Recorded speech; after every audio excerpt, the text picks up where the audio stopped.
नमो अरिहन्ताणं नमो सिद्धाणं नमो आयर्याणं नमो वज्रायाणं नमो लोये सव्यसाहुणं मंगलम भगवान वीरो मंगलम गौतमो गणी मंगलम कुंद कुंदार्यो जैन धर्मोस्तु मंगलम सर्वमंगल मांगल्यम सर्वकल्याणकारकम प्रधानम सर्वधर्माणां जैनम जयतु शासनम जैनम जयतु शासनम नमिऊणजिणं वीरम् अनन्तवर्णादंसनसहावं वोच्छामिणीयं सारं केवली शुद्ध केवली भणिदम्। नियम सार परमागम में शुद्ध भाव अधिकार की आज गाथा 43 नंबर की चलेगी। कल 42 नंबर की गाथा में विविध प्रकार के विकारों से रहित या गुणस्थान मार्गणा स्थान जीव स्थान आदि से रहित भगवान आत्मा की चर्चा की और उसके बाद अंतिम जो कलश था इसका 61 नंबर का, उसमें आचार्य देव ने ये कहा था कि भक्ति से नमित देवेंद्र मुकुट की सुंदर रत्नमाला जिनके चरणों को प्रकट रूप से पूजते हैं, ऐसे महावीर तीर्थादिनाथ द्वारा यह संत जन्म जरा मृत्यु के नाशक और दुष्ट मल समूह रूपी अंधकार का ध्वंस करने में चतुर, ऐसा इस प्रकार का पूर्वोक्त उपदेश समझकर शतशील रूपी नौका द्वारा भवाब्दी के सामने किनारे पहुंच जाता है। यहां तक चर्चा हुई थी। अब 43 नंबर की जो गाथा है, गाथा का विषय वही है लगभग कि यहां मैंने इस गाथा में वास्तव में शुद्ध आत्मा को समस्त विभाव का अभाव है ऐसा कहा है। दो बातें हैं, विभाव का अभाव करना है ये नहीं कह रहे हैं, शुद्धात्मा को समस्त विभाव का अभाव है, तीनों काल अभाव है, ऐसा जो शुद्ध आत्मा है उसकी चर्चा इस 43 नंबर की गाथा में आचार्य देव करने वाले हैं। गाथा पढ़ेंगे पहले।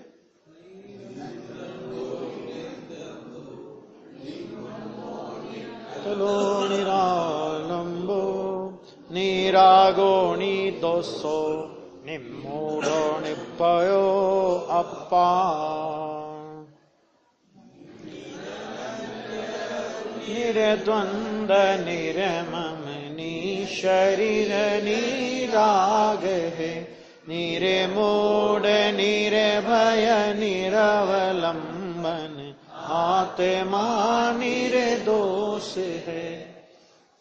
देखो आचार्य आत्मा निर्दोष है ये बात कितनी तरीके से, आत्मा शुद्ध है ये बात कितने तरीके से आचार्य देव समझा रहे हैं। एक गाथा नहीं, कितनी गाथा, अभी तो और भी गाथा आने वाली है इसके बाद, और लास्ट में तो फिर ये भी बोलेंगे कि वो कैसा है, फिर ये ऐसा नहीं है, ऐसा नहीं है, नहीं है, नहीं है, ये नास्ती नास्ती बता रहे हो आप, है कैसा?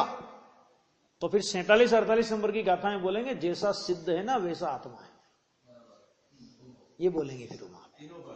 हाँ ऐसा बताएंगे। देखो अभी देखो अन्वयार्थ, आत्मा निर्दंड, निर्दंड माने देखो बिल्कुल नीचे लिखा है, निर्दंड माने दंड रहित, जिन मन वचन कायादिक प्रवर्तन से आत्मा दंडित होता है। क्या मतलब इसका?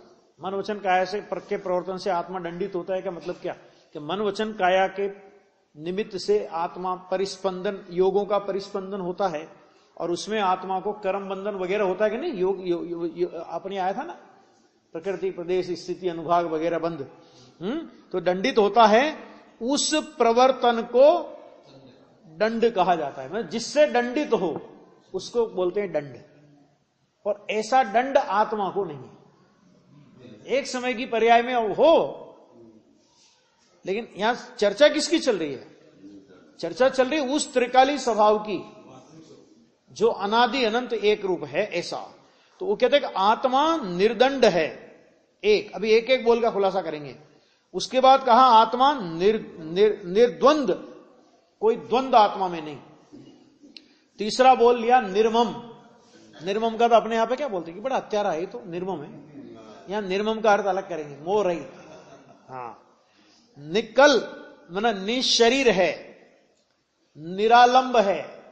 और अपने को 24 घंटे क्या चाहिए? आलंबन। आलंबन के बिना काम ही नहीं चले। यहां कहते निरालंब है। और क्या कहते हैं? निराग, राग रहित है। निर्दोष, निर्मूढ़ और निर्भय है। कितने बोल आए जरा देखो, फिर से दोहराओ। एक पहला निर्दंड, दूसरा निर्द्वंद, तीसरा निर्मम, चौथा निशरीर, पांचवा निरालंब, छठा निराग, सातवां निर्दोष, आठवां निर्मूढ़ और नौवां निर्भय। 9 बोल आए हैं। 9 बोल का नो का मतलब समझते हैं ना अपन?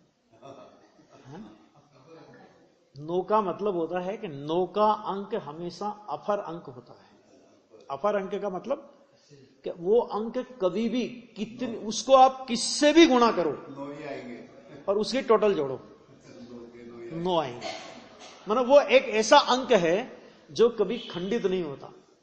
इसी तरह 9 बोलों के माध्यम से इस भगवान आत्मा की विशेषताएं बताई कि ये आत्मा ऐसा है, मतलब निर्दोष है, यानी शुद्ध है, यानी उसमें किसी प्रकार का विकार नहीं है। ये बात 9 के अंक की भांति अफर बात है, कभी बदलने वाली बात नहीं है। निगोद की दशा हो चाहे सिद्ध की दशा हो, आत्मा के स्वभाव में ये 9 बोल जैसे सिद्ध में लागू होते हैं वैसे ही निगोदिया में लागू होते हैं। अंतर निगोद और सिद्ध का अंतर हो। निगोद और सिद्ध में सभी ले लेना। निगोद अंतिम पर्याय है अशुद्धता की और सिद्ध अंतिम पर्याय है शुद्धता की। सभी आगे, उसमें सब आगे ना। तो पर्याय में कुछ भी हो, लेकिन हर परिस्थिति में आत्मा में ये 9 बोल लागू होते हैं कि आत्मा ऐसा नहीं है, नहीं है और नहीं है। आ गया? अभी देखो यहां पे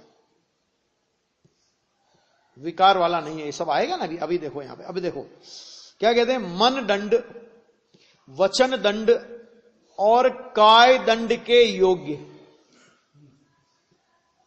है ना। द्रव्य कर्मों तथा भाव कर्मों का अभाव होने से, सब जगह होने से, कहीं भी ये नहीं लिखा ऐसा करने से, क्योंकि आत्मा में तो है ये करना धरना, ये तो पर्याय में होता है, आत्मा में कुछ नहीं होता ऐसा। तो आ गया। तो मन वचन और काय दंड के योग्य द्रव्य कर्म और उनके योग्य भाव कर्मों का अभाव होने से आत्मा कैसा है? उन्होंने कहा कि आत्मा निर्दंड है, माना आत्मा को कोई दंड नहीं है। क्यों? क्योंकि गलती करे उसके दंड हो। द्रव्य कर्म भाव कर्म ये गलती है, भाव मूल गलती है भाव कर्म, और भाव कर्म की गलती का फल है द्रव्य कर्म, और द्रव्य कर्म का सहचारी माना उसके फल में प्राप्त होने वाला है नो कर्म। अब जब भगवान आत्मा में भाव कर्म और द्रव्य कर्म ही नहीं है, क्यों नहीं है? क्योंकि भाव कर्म और नो कर्म द्रव्य कर्म एक माना कोई दंड करे तब तो द्रव्य कर्म भाव कर्म हो ना। आत्मा तो निर्दंड स्वरूप है। तो जब निर्दंड स्वरूप है, उसने कोई अपराध किया ही नहीं, अपराध है ही नहीं, उसमें किसी प्रकार का दोष है ही नहीं। तो जब दोष है ही नहीं तो दंड किसका? दोष हो तो दंड है। ख्याल में आ गया? सब बात किसकी चल रही है? ये ध्यान देना, ये ध्यान रखना। बात त्रिकाली स्वभाव की चल रही है, ध्रुव सत्ता की चल रही है। समझ में आया? मूल स्वरूप की बात चल रही है। एक समय की अवस्था में जो कुछ भी हो स्वभाव में ये नहीं, और ऐसे स्वभाव को देखे तो एक समय की अवस्था में होने वाली ये विकृति, जिसको अपन विकृति कहते हैं, एक समय की अवस्था में होने वाली तो वो विकृति भी ऐसे स्वभाव को देख करके जाएगी, है ना। बार बार हम दोषों को ही याद करते रहें, दोषों को ही याद करते रहें, मैं तो इतना दोषी है ना। आलोचना पाठ पढ़ते ना, पढ़ते कि नहीं, ठीक है। और उसमें कितने दोषों का अपन अपने माने इकबाल या जुर्म कबूल करते हैं, उसको जुल्म कबूल करते हैं नहीं करते इसे कोर्ट। अगर किसी मजिस्ट्रेट के सामने इतने कबूल कर ले तो क्या सजा हो पता नहीं पड़े। सब ये सब पर्याय में हुआ, तेरे स्वभाव में कुछ नहीं हुआ। प्रसन्नता किस बात की होनी चाहिए कि मुझ में कुछ नहीं हुआ। तो पर्याय में क्यों हुआ कि मुझ में कुछ नहीं हुआ, इस बात को नहीं माना पर्याय ने। निर्दोष तत्व का यदि परिणाम स्वीकार करे, क्योंकि स्वीकार परिणाम में होना है, स्वीकार पर्याय में होना है, तो उस निर्दोष तत्व का स्वीकार करे तो पर्याय में से अशुद्धता जाए। अब पर्याय निर्दोष तत्व का तो स्वीकार नहीं करती, और वर्तमान पर्याय में दृष्टिगोचर दोष रूप ही आत्मा को मानती है। तो वर्तमान पर्याय में दृष्टिगोचर दोष रूप ही आत्मा को मानना, इससे बड़ा आत्मा का अवर्णवाद दूसरा नहीं हो सकता। और आत्मा के अवर्णवाद का फल निगोध है। समझ में आ गया? आत्मा तो जैसा है वैसा ही रहता है, चाहे निगोध की दशा में हो और चाहे सिद्ध की दशा में हो। तो पहला बोल लिया आत्मा निर्दंड है, मनन ये आ गया। दूसरा बोल, निश्चय से परम पदार्थ के अतिरिक्त, देखना क्या कहा, क्या शब्द का प्रयोग किया, परम पदार्थ के। ये पहले पढ़ लेते हैं, देखो, निश्चय से परम पदार्थ के अतिरिक्त समस्त पदार्थ समूह का आत्मा में अभाव होने से आत्मा निर्द्वंद अर्थात द्वैत रहित है। माना आत्मा में क्या है कि आत्मा में आत्मा है। परम पदार्थ माने आत्मा, निश्चय से परम पदार्थ के अतिरिक्त, इसका मतलब क्या हुआ कि आत्मा में आत्मा के अतिरिक्त कुछ नहीं। तो आत्मा में परम पदार्थ के अतिरिक्त समस्त पदार्थ समूह का अभाव होने से, समस्त पदार्थ समूह का अभाव में कहां तक लिया यहां तो, अरे यहां तो जीवादि 7 तत्वों के समूह को परद्रव्य कह दिया, और नष्ट होने योग्य भावों से भगवान आत्मा दूर वर्तता है यह कह दिया, है ना। राग वाग की तो बात क्या करें, जहां संवरण निर्जरा मोक्ष को भी आत्मा से दूर कह दिया, छायिक भाव को भी पारणामिक भाव से दूर कह दिया, तो वहां दूसरा कौन सा द्वैत होगा जो आत्मा में आ जाएगा। द्वैत माने दो पना, तो एक में दो पना नहीं हो सकता। आत्मा अद्वैत तत्व है। अद्वैत माने उसमें दूसरा किसी का साथ नहीं है, दूसरा किसी का संयोग नहीं है। भले अपनी कही जाने वाली पर्याय हो, उसका भी संयोग उसको नहीं है। पंचास्ति काय में उत्पाद व्यय को संयोग और वियोग कहा है। उत्पाद और व्यय वो क्या है, उत्पाद माने संयोग और व्यय माने वियोग। ये स्वभाव कैसा है कि स्वभाव तो जैसा है वैसा है। अनेक प्रकार के संयोग आए और गए, स्वभाव का क्या बिगड़ा। टीवी देखते ना अपन लोग, तो टीवी की स्क्रीन पर न्यूज चल रही हो, और न्यूज में थोड़ी देर पहले दिखाया कि साहब फलाने राज्य में बहुत बाढ़ आ गई और नदियां उफान पर है, और उफान पर नदियां दिखाई, लोग तैरते हुए दिखाए, गाड़ियां तैरती हुई दिखाई, पशु तैरते हुए दिखाए, और घरों में पानी घुसता हुआ दिखाया। उसके बाद फिर एक अगली न्यूज आई कि अमुक जगह आग लग गई है, और जलती हुई फैक्ट्री और सामग्री जलती हुई दिखाई, और आग की बहुत बड़ी बड़ी लपटें दिखाई। क्या अपने को कभी यह विकल्प आता है कि इतना पानी आ गया, जरा टीवी के स्क्रीन को पूछ तो ले? कभी आया विकल्प ऐसा? नहीं आता। क्यों नहीं आता? क्यों? हमें पता है कि ये सब ऊपर ऊपर खेल चल रहा है। टीवी में कुछ नहीं हुआ है। ये पानी आया ऊपर ऊपर दिखाई दे रहा है, ये अग्नि आई ऊपर ऊपर दिखाई दे रहा है। इसी तरह ये जितने भी विभाव है ना, कि आत्मा में स्क्रीन पर जैसे ऊपर ऊपर सारा खेल चलता है और कुछ नहीं होता उसमें वास्तव में, उसी तरह ये सारा एक समय की पर्याय में ऊपर ऊपर सारा खेल चलता है। त्रिकाली द्रव्य स्वभाव में इसका प्रवेश नहीं है। समय सार के 11 नंबर के श्लोक में ये बात बता दी थी, उस दिन आया था ना, श्लोक आया था इसमें, है ना, पर्याय द्रव्य स्वभाव में प्रवेश नहीं करती। आ गया ऐसा। तो वो यहां पे कहा गया परम पदार्थ के अतिरिक्त, निश्चय से परम पदार्थ के अतिरिक्त समस्त पदार्थ समूह का आत्मा में अभाव होने से, आत्मा तो पर के अभाव स्वभाव स्वरूप ही है, पर का प्रवेश तो अज्ञानी ने माना। देखो अज्ञानी ने आत्मा में पर का प्रवेश माना, अर्थात पर रूप आत्मा को माना, तो माना तो आत्मा पर रूप हो गया या उसकी मान्यता अज्ञान हुई? बोलो।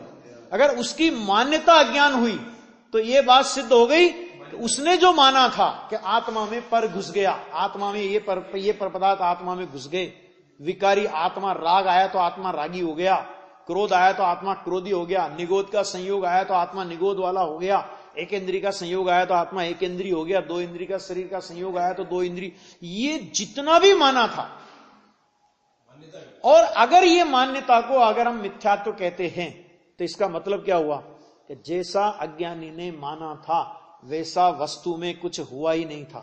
क्योंकि यदि वस्तु में वैसा कुछ होता तो फिर अज्ञानी की वो मान्यता मिथ्या नहीं होती, वो सम्यक होती ना। और वस्तु में जैसा नहीं है वैसा उसने माना, तभी तो उसको अज्ञान कहेंगे। और अगर उस मान्यता को अज्ञान कहेंगे तो इसका मतलब क्या कि ये अज्ञानी जैसा मानता है वस्तु बिल्कुल उससे उल्टी है ना। एक समय के राग परिणाम को देख करके आत्मा को रागी मानता है, कभी विचार नहीं करता जीव, कभी विचार। देखो एक प्रयोग करो इसमें, आत्मा में, आत्मा कैसा है? आत्मा अनादि अनंत। आत्मा कैसा? अनादि अनंत। आत्मा के गुण कैसे? अनादि अनंत। आत्मा में पर्यायों का प्रवाह कब से चल रहा है? अनादि से चल रहा है, अनंत काल तक चल रहा है। अभी वर्तमान राग की पर्याय को पकड़ो, ठीक है। वर्तमान राग की पर्याय कितने समय की? एक समय की। एक समय की वर्तमान राग की पर्याय को देखकर जिसका जन्म इस समय हुआ, इसके पहले समय में नहीं थी ये पर्याय, और इसके बाद के समय में ये पर्याय नहीं रहेगी, ये पर्याय नहीं रहेगी। अगली समय में राग होगा तो दूसरा होगा, उसका जन्म क्षण एक समय का। तो उस एक क्षण के अस्तित्व को हमने इतना मुख्य कर दिया कि अनादि अनंत शुद्ध अस्तित्व को एक और रख करके उस वर्तमान एक समय के अस्तित्व से हमने आत्मा को अशुद्ध मान लिया। मतलब इसका मतलब क्या हुआ कि जब हम एक समय के अस्तित्व को देखकर, पर्याय की बात कर रहा हूं मैं भी, एक समय के अस्तित्व को देखकर पूरे त्रिकाली द्रव्य स्वभाव को अशुद्ध मान सकते हैं। मतलब त्रिकाली द्रव्य स्वभाव की शुद्धता को हमने इस हद तक अभाव रूप कर दिया, गौण रूप नहीं, गौण तो क्या नहीं करे, अभाव रूप कर दिया कि उसका मानो अस्तित्व ही नहीं है। तो क्या इसका उल्टा नहीं हो सकता है? इसका उल्टा नहीं हो सकता है? हो सकता है ना। कैसे? कि त्रिकाली स्वभाव के अनादि अनंत शुद्ध अस्तित्व को मुख्य करके एक समय की पर्याय को भूल नहीं सकते हो। जब हम एक समय की पर्याय को मुख्य करके द्रव्य स्वभाव को भुला सकते हैं, एक समय के आगे त्रिकाल, और उस एक समय की पर्याय भी एक गुण की एक समय की पर्याय है। वैसे तो अनंत गुण और उस गुण की भी अनंत पर्याय है। जरा विचार तो करो। हाँ, जब हमने उसको गौण कर दिया तो इसका उल्टा कर दो कि त्रिकाली स्वभाव को दृष्टिगत करते हुए और राग को गौण कर दो। और ज्ञानी तो इस हद तक गौण करते हैं कि जो त्रिकाली स्वभाव के लक्ष्य से पैदा हो वो मेरी पर्याय, और जो त्रिकाली स्वभाव के लक्ष्य से पैदा ना हो तो वो मेरी पर्याय ही नहीं है। राग वो मेरी पर्याय ही नहीं है, विकार वो मेरी पर्याय ही नहीं है। क्यों? क्योंकि वो पुद्गल के लक्ष्य से प्रसिद्ध होती है, पुद्गल के लक्ष्य से उत्पन्न होती है, पुद्गल को प्रसिद्ध करती है और पुद्गल को बांधती है। आ गया? हाँ, ये आत्मा की पर्याय कौन हो सकती है? कि जो आत्मा के लक्ष्य से प्रकट हो, आत्मा को प्रसिद्ध करे, आत्मा को प्रसिद्ध करे और आत्मा के लक्ष्य से पैदा हो, वो आत्मा की पर्याय। और जो आत्मा के लक्ष्य से पैदा नहीं होवे और आत्मा को प्रसिद्ध नहीं करे, उसको आत्मा की पर्याय ही नहीं कहते। इसलिए राग वास्तव में तो आत्मा की पर्याय ही नहीं है। हम क्या बोलते हैं? पर्याय में राग है ना। आचार्य कहते तुम पर्याय में राग की बात कर रहे हो, हम कह रहे हैं राग आत्मा की पर्याय ही नहीं है, तुम पर्याय में राग की बात करते हो। आ गया? किसके बल पर यह बात बोलेगा वो? किसके बल पे बोलेगा? शुद्धात्मा के बल पर। छोटा बालक हो ना, छोटा बालक, और उसको कोई पीट रहा हो और दूर से उसकी मां आती हुई दिख जाए उसे, अभी क्या होगा? अभी तक पिट रहा था और अभी पीटने वाला हो जाता है ना। त्रिकाली स्वभाव का ऐसा बल क्यों? क्योंकि तत्व की व्यवस्था में अगर आप विचार करो तो राग आश्रव तत्व है। 5 भाव की व्यवस्था में विचार करो तो राग औदैहिक भाव है।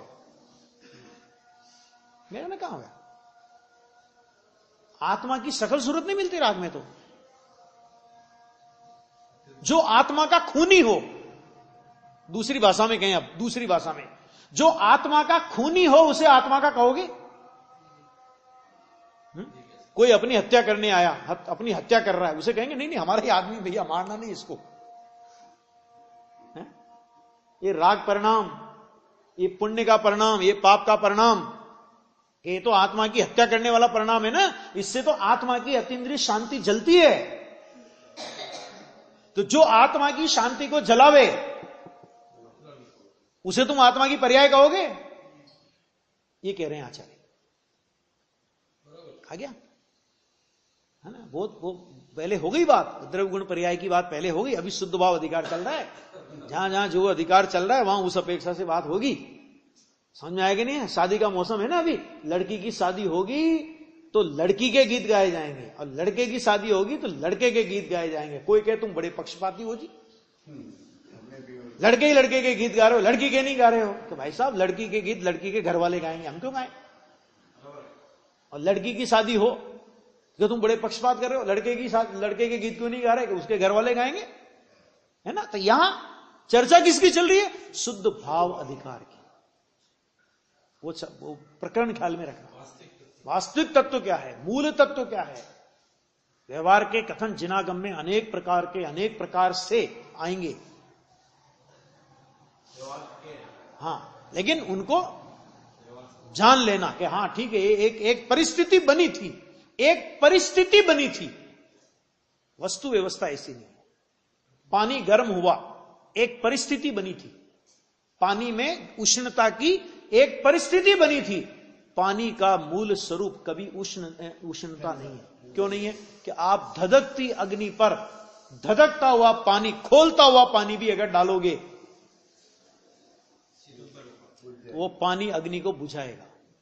क्योंकि पानी का स्वभाव अग्नि को बुझाने के स्वभाव वाला है, और बुझाने के स्वभाव वाला वो स्वभाव पानी का अग्नि में खोलता हुआ पानी भी अपने उस स्वभाव को नहीं छोड़ता। आ गया? हो क्या है इसमें? तो ये यहां पे कह रहे हैं, देखो बहुत अच्छी बात कह रहे हैं। अभाव होने से आत्मा निर्द्वंद अर्थात द्वैत रहित है। आगे देखो लिखा, प्रशस्त अप्रशस्त। प्रशस्त मतलब समझे? शुभ। अप्रशस्त माने अशुभ। वो से लोग लगता है अरे सब ये खाली, अरे शास्त्र में लिखा है ना, पढ़ो ना। आचार्य ने अप्रशस्त बाद में लिखा, पहले प्रशस्त लिखा। प्रशस्त अप्रशस्त वो तो हो ही गया, अप्रशस्त तो पहले ही चला जाता है। प्रशस्त अप्रशस्त समस्त मोह राग द्वेष का अभाव होने से आत्मा निर्मम, निर्मम अर्थात ममता रहित है। समय सार की 73 नंबर की गाथा है, और उस 73 नंबर की गाथा में मैं एक शुद्ध ममत्वहीन ज्ञान दर्शन पूर्ण हूं, इसमें रहूं स्थित लीन, इसमें शीघ्र ये सब क्षय करूं। प्रश्न किया वहां पे, आश्रव के क्षय की विधि क्या है? आचार्य ने कुछ नहीं कहा। आचार्य ने कहा मैं एक शुद्ध ममत्व ही। तो हमने ये थोड़ी पूछा आप कौन हो, हम तो पूछ रहे आश्रव के क्षय की विधि क्या है। तो ये विधि है ना, आश्रव क्यों उत्पन्न हुए कि तू ये भूला कि मैं एक शुद्ध ममत्वहीन ज्ञान दर्शन पूर्ण हूं, इस बात को तू भूला था, इसका नाम आश्रव की उत्पत्ति है। इसको भूलना, इसका नाम आश्रव की उत्पत्ति है। तो तुझे ये याद आ जाए कि मैं एक शुद्ध ममत्वहीन और ज्ञान दर्शन पूर्ण हूं, तो क्या करूं अब? पूर्ण हूं तो इसमें रहूं स्थित और लीन, तो क्या होगा? शीघ्र ये सब क्षय करो। तो वहां पर ममत्व रहित का जो बोल आया वो बहुत बढ़िया बोल आया। उसमें उन्होंने कहा, ममत्व रहित का बोल क्या कहा कि पुद्गल द्रव्य जिसका स्वामी है, ये शब्द का प्रयोग किया है। क्या शब्द का प्रयोग किया? पुद्गल द्रव्य जिसका स्वामी है। ऐसा जो अनेक प्रकार का विभाव, उसके स्वामी पने रूप सदा ही नहीं परिणमता, इसलिए मैं ममता रही थी। कभी नहीं परिणमता, आज तक नहीं परिणमा। द्रव्य स्वभाव कभी विभाव रूप नहीं परिणमा। द्रव्य स्वभाव तो परिणमा ही नहीं। द्रव्य स्वभाव के लक्ष्य से भी विकार की उत्पत्ति नहीं होती। कैसा है? तो उन्होंने कहा कि भाई ये विकार होता है ना, क्या होता होगा, इसका मालिक कौन? तो उन्होंने कहा पुद्गल द्रव्य जिसका स्वामी है। कि जिसका स्वामी कौन, उसका मालिक कौन है? तुम विकार की बात मुझसे क्यों करते हो? उसका जो मालिक है आप उससे बात करो। उसका मालिक कौन? तो उन्होंने कहा पुद्गल द्रव्य जिसका स्वामी है। ये शब्द का प्रयोग किया है। देखो अगर होता है समय सारी मेरे पास, मैं दिखा देता हूं आपको, थोड़ी तसल्ली हो जाती है ना सबको। शास्त्र में है, ये अपने मन की नहीं लगा रहे हैं। हाँ 73 का था समय सार है। देखो इसमें है,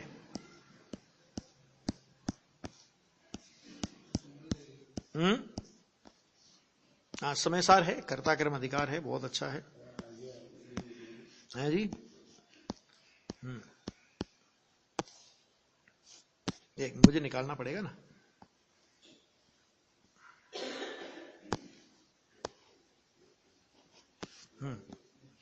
मिला, देखो ये रहा, ये आ गया, मिल गया। इसमें अपने को खाली ये पढ़ना, ये देखना है इसका। पुद्गल द्रव्य जिसका स्वामी है, ये लिखा है टीका में, टीका की चौथी लाइन है। पुद्गल द्रव्य जिसका स्वामी है, ऐसा जो क्रोधादि भावों का विश्व रूपत्व, क्या शब्द का प्रयोग किया? विश्व रूप। क्रोधादि का मतलब क्या? कर्ता कर्म अधिकार में जितने प्रकार के विकार है ना, जितने प्रकार के, मिथ्यात्व से लेकर राग द्वेष पुण्य पाप, सब, उन सबको एक नाम दिया, एक ग्रुप बना दिया उनका, और उस ग्रुप का नाम रखा क्रोध। आ गया? क्रोध माने उसका, जैसे क्या होता है ना, अंताक्षरी होती है ना, अंताक्षरी, तो अंताक्षरी में बहुत से लोग होते हैं, तो बहुत से लोग होते हैं, तो उस ग्रुप को एक नाम दे देते हैं अपन, कि ए टीम, बी टीम, सी टीम, ये टीम। तो इसी तरह यहां पर जितने विकार है ना, उन विकारों को एक नाम दिया आचार्य ने, क्रोध। क्यों? क्योंकि स्वरूप की अरुचि के बिना अथवा स्वरूप की अस्थिरता के बिना, अज्ञानी को स्वरूप की अरुचि के बिना और ज्ञानी की भूमिका में स्वरूप की अस्थिरता के बिना ये रागादि परिणाम उत्पन्न नहीं होते, इसलिए उनका नाम उन्होंने दिया क्रोध। ये तो जब कर्ता कर्म अधिकार की चर्चा आएगी तब देखेंगे। देखो, तो ये कहा पुद्गल द्रव्य जिसका स्वामी है, ऐसा जो क्रोधादि भावों का विश्व रूपत्व, माने अनेक रूपत्व, अनेक प्रकार के क्रोधादि भाव। तो पंडित बनारसी दास ने लिखा, असंख्यात लोक प्रमाण विभाव के भेद हैं। कितने? लोक प्रमाण असंख्यात नहीं, असंख्यात लोक प्रमाण, असंख्य लोग हो जाएं तो इतने इतने विभाव के भेद हैं। तो अनेक रूपत्व। देखो पहले क्या लिखा? पुद्गल द्रव्य जिसका स्वामी है। अब जिसका कोई स्वामी हो और उस पदार्थ के आप मालिक बनो तो लोक में क्या कहलाएगा? बेईमान या ईमानदार? बेईमान कहलाएगा। और लोक में ऐसी कोई चेष्टा करे तो राजा क्या करेगा? उसको जमानत देगा या जमानत उसको दंड देगा कि नहीं छोड़ दो इसको, कोई बात नहीं, ऐसा नहीं चलेगा, है ना। तो पुद्गल द्रव्य जिसका स्वामी है, ऐसा जो क्रोधादि भावों का विश्व रूपत्व माने अनेक रूपत्व, उसके स्वामी पने रूप स्वयं सदा ही नहीं परिणमता होने से। सदा ही शब्द क्या मतलब हुआ कि भूतकाल में परिणमा नहीं था, वर्तमान में परिणमता नहीं हूं और भविष्य काल में परिणमूंगा नहीं, मैं तो ऐसा हूं। त्रिकाली स्वभाव कहां परिणमता है? परम पारिणामिक भाव रागादि रूप होता है क्या?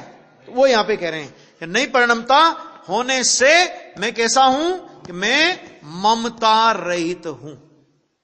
रहित हूं, यहां भी शब्द का क्या प्रयोग किया? मैं ममता रहित हूं। मुझे होना है या नहीं कह रहे हैं?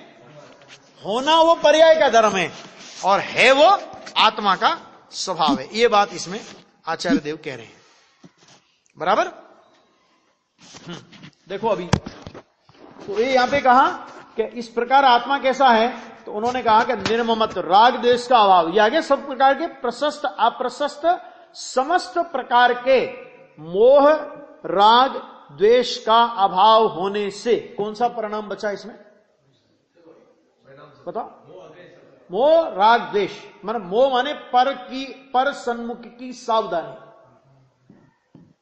राग और द्वेष, और राग और द्वेष में प्रशस्त और अप्रशस्त है ना, सभी आगे सब प्रकार के कि उनका अभाव होने से आत्मा कैसा है?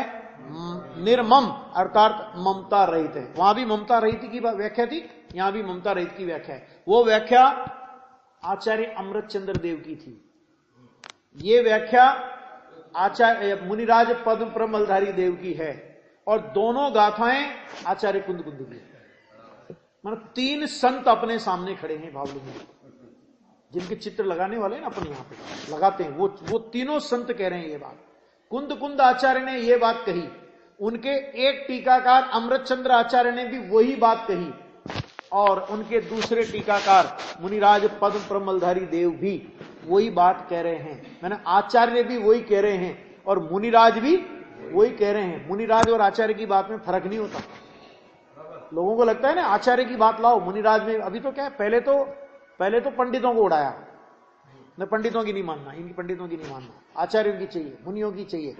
अब क्या हुआ, मुनि उनसे धुरंधर निकले और पद्म प्रमलधारी देव जैसे, तो अभी मुनियों का भी पत्ता साफ, तो नहीं इनकी भी नहीं माने। हम तो 10वीं शताब्दी के बाद वालों को नहीं मानेंगे। क्यों कि 10वीं शताब्दी के बाद ही लगभग टीकाएं लिखना चालू हुई, और टीकाओं में हमारी पोल खुलती है। मूल गाथाओं का तो हम अर्थ कैसा भी कर सकते हैं, नहीं टीकाकार ने अर्थ किया, अब दूसरा क्या करेंगे? ठीक है, तो वो यहां पे कह रहे हैं, देखो कि ये कह रहे हैं निर्मम आत्मा कैसा है? ममता रहित है। आगे देखो, निश्चय से औदारिक वैक्रियक और आहारक तेजस और कार्मण नामक 5 शरीरों के समूह का अभाव होने से भगवान आत्मा के औदारिक वैक्रियक आहारक तेजस और कार्मण 5 प्रकार के शरीरों का अभाव है, अर्थात आत्मा अशरीरी है। तो बहुत से कहते हैं साहब अशरीरी तो सिद्ध होंगे तब होंगे, अशरीरी सिद्ध होंगे तब होंगे। अरे तब तो शरीर का संयोग का अभाव होगा। शरीर का जो संयोग है ना, उस संयोग का अभाव वो सिद्ध दशा है, और जिसमें शरीर ही नहीं वो तो आत्मा है। क्योंकि ऐसा निशरीरी तत्व तेरी दृष्टि में आएगा तब तेरे को संयोग में से शरीर का अभाव होगा। ऐसा अशरीरी तत्व दृष्टि में नहीं आवे, ख्याल में है, तो इस शरीर का अभाव, संयोग में शरीर का अभाव नहीं हो। ये नियम सार में एक कलश आया, जब तक यह जीव इस पुद्गल को अपना मानेगा तब तक इस संसार यात्रा में यह पुद्गल इसका साथ छोड़ने वाला नहीं है। सीधी सी बात है। देह धारण करने का, देह के संयोग का कारण क्या है? कि देह में आत्मबुद्धि, ये नई देह के धारण करने का कारण है। शरीर को अपना मानना, शरीर की क्रियाओं को अपना मानना, शरीर की क्रियाएं मैं करता हूं ऐसा मानना, मैं नहीं हूं तो शरीर की क्रिया नहीं हो सकती ऐसा मानना, शरीर की क्रियाओं से मुझे धर्म होता है ऐसा मानना, शरीर की क्रियाओं से मुझे पाप होता है ऐसा मानना, शरीर की क्रियाओं से मुझे पुण्य होता है ऐसा मानना, ये सब क्या है? ये सब देह बुद्धि है और ये संसार का कार्य है। नया शरीर मिलेगा इसमें, समझा क्या? पुरुषार्थ सिद्धि उपाय की 14 नंबर की गाथा है, उसमें आचार्य भगवान ने लिखा, कर्मकृत रागादि और शरीरादि से आत्मा असंयुक्त होने पर भी, क्या शब्द का प्रयोग किया? क्या कहा? क्या शब्द का प्रयोग किया? कर्मकृत रागादि और शरीरादि, मतलब द्रव्य कर्म, और द्रव्य कर्म के दो डिवीजन, एक भाव, एक घाती कर्म वाला डिवीजन और एक अघाती कर्म वाला। तो अघाती कर्म के फल में शरीर आदि संयोगों की प्राप्ति हुई और घाती कर्म के उदय में रागादि भाव की उत्पत्ति हुई। मतलब दोनों का नियामक, निमित्त रूप नियामक कौन है? तो वो कर्म। तो कहते हैं आत्मा जो उस कर्मकृत रागादि और शरीर आदि से असंयुक्त होने पर भी संयुक्त जैसा प्रतिभासित होता है, यह प्रतिभास संसार का बीज है। ये शब्द का प्रयोग किया, भव बीजम, संसार का बीज है। संसार का बीज का मतलब क्या होता है? वही देखो, संसार का बीज, इसका मतलब क्या? जैसे आम का बीज, तो आम का बीज में से वृक्ष उगेगा तो उसमें फल काय के लगेंगे, और ये क्या कहते हैं उसको, बबूल का बीज हो, बबूल का नहीं होता होगा, चलो कांटा होगा उसका, जो भी होता होगा, तो उसमें बबूल के पेड़ में काय के फल लगेंगे। नीम का बीज हो तो नीम के पेड़ में काय के फल लगेंगे, निम्बोली कड़वे। तो इसी तरह ये जो असंयुक्त होने पर भी संयुक्त जैसा प्रतिभासित होता है, कहते ये जो प्रतिभास है ये संसार का बीज है। क्या मतलब? कि अगर जैसा तुझे प्रतिभासित होता है, आत्मा रागादि और शरीर आदि से संयुक्त प्रतिभासित होता है, और आत्मा यदि वास्तव में वैसा होता, माना रागादि रूप होता और शरीर आदि रूप होता, तो फिर यह मान्यता संसार का बीज क्यों होती? आगे समझ में? फिर तो मुक्ति का बीज होना चाहिए ना ये मान्यता। इसका मतलब क्या हुआ? कि ये मान्यता कि तू संयुक्त नहीं है और तुझे संयुक्त जैसा प्रतिभासित होता है, तो इसका मतलब संयुक्त जैसा प्रतिभासित होना ये आत्मा के स्वभाव का बहुत भयंकर अवर्णवाद है। और इस बहुत भयंकर अवर्णवाद का फल क्या है? भव बीज। कि इस भव के बीज में से, संसार के बीज में से जो फल, जो वृक्ष उगा, 4 गति 84 लाख योनियां और कितने 192 करोड़ कितने कुल वगैरह बताए थे ना, सब वो समझ लो एक एक का विस्तार कितना है। फिर ये उस मान्यता का फल है। और गजब बात ये कि ये फल, ये मान्यता, ये संसार त्रिकाली स्वभाव में प्रवेश नहीं करते। महिमा इस चीज की आनी चाहिए। इतना संसार, इतना इतना, अपने को किसकी महिमा होती? ओ इतने करोड़ कुल, इतनी लाख योनियां, एक त्रियंश, हमने तो वनस्पति काय की भी 7 लाख योनियां होगी, हमने तो सोचा ही नहीं था। हमें महिमा आती उसकी, हमें उस विस्तार की महिमा आती है जो व्यवहार का विषय है, लेकिन हमें इस बात की महिमा नहीं आती कि देखो इतना सब कुछ होने पर भी और अनादि काल से इन परिस्थितियों के बीच आत्मा रहा होने पर भी, ठीक है, त्रिकाली स्वभाव में इनमें से एक का भी प्रवेश नहीं हुआ, तो वो वज्रमय स्वभाव कैसा होगा? है? निगोद में जाकर जिसका कुछ बिगड़ा नहीं, निगोद की परिस्थिति में, निगोद की पर्याय के बीच में रहा, लेकिन जिसका कुछ बिगड़ा नहीं। और आचार्य भगवान तो कहते हैं कि सिद्ध की पर्याय आ जाएगी तो भी आत्मा में कुछ होना नहीं है। आत्मा तो जैसा निगोद में पूर्ण है वैसा ही सिद्ध में भी पूर्ण है। पूर्ण का पूर्ण रूप से अभिनंदन करने वाली पर्याय का नाम सिद्ध दशा है, और पूर्ण का अवर्णवाद करने वाली पर्याय का नाम निगोद है। भगवान का क्या बिगड़ा? कई बार अपन उदाहरण देते हैं ना, भगवान मंदिर में विराजमान है, अभी कोई दर्शन करे तो भगवान का कुछ नहीं बिगड़ता, भगवान को कुछ लाभ नहीं होता, नहीं करे तो भगवान का क्या बिगड़ेगा?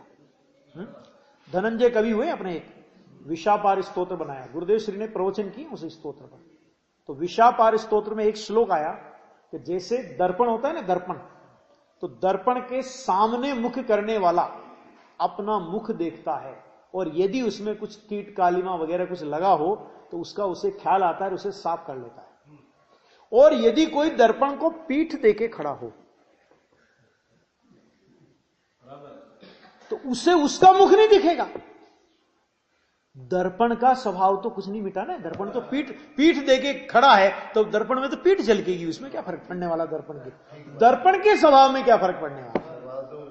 दर्पण का स्वभाव तो झलकाना है, दर्पण का स्वभाव तो प्रकाशन करना है। उसके सामने देखोगे तो तुम लाभ उठाओगे, नहीं देखोगे तो तुम्हारी हानि होगी। कहते दर्पण में कुछ भी होने वाला नहीं है। इसी तरह त्रिकाली स्वभाव तो शुद्ध स्वभाव दर्पण के समान है। परिणति उसके सन्मुख हो तो उसमें निर्मलता का उत्पाद होता है, परिणति उससे विमुख रहे तो मलिनता का उत्पाद रहता है। नया तो होता नहीं, वो तो रहता ही, अनादिकाल से चल ही रहा है ना, निर्मलता का नया उत्पाद। दर्पण में कुछ फर्क नहीं पड़ता। अनंत काल तक अगर आत्मा की ओर परिणति नहीं देखे तो आत्मा में कुछ कमी आ जाएगी, ऐसा नहीं है।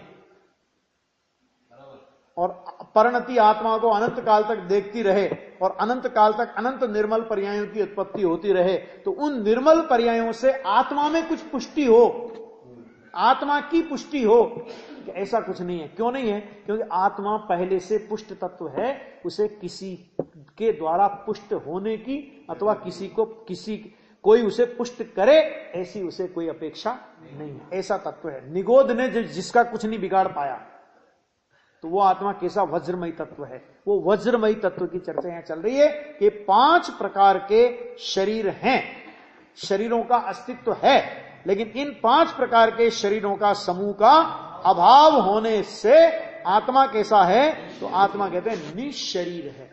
कब निशरीर है आत्मा? अभी इस समय कैसा है आत्मा? इस समय निशरीर है। तो मनुष्य का शरीर के पड़ोस में है, आत्मा में नहीं है। आत्मा में नहीं, ये तो पड़ोसी है, लिखा नहीं लिखा पड़ोसी। तो पड़ोसी का मतलब तो क्या होता है? पड़ोसी का मतलब क्या होता है? पास में रहता है। तो पास में रहने से क्या? पास में रहने से अपना हो गया। पड़ोसी को 50 लाख की लॉटरी खुली तो अपन लखपति बने कि नहीं बने? अपन लखपति नहीं बने अपने हाँ, ये क्या हमारे पड़ोसी को, ये तो क्यों, तुमको मिलने वाला क्या है ना? इसी तरह ये शरीर की बात है भैया। शरीर भले मन हो, लेकिन आत्म स्वभाव में उसका प्रवेश नहीं है, इसलिए आत्मा कैसा है? अशरीरी है। शेष बोल चल।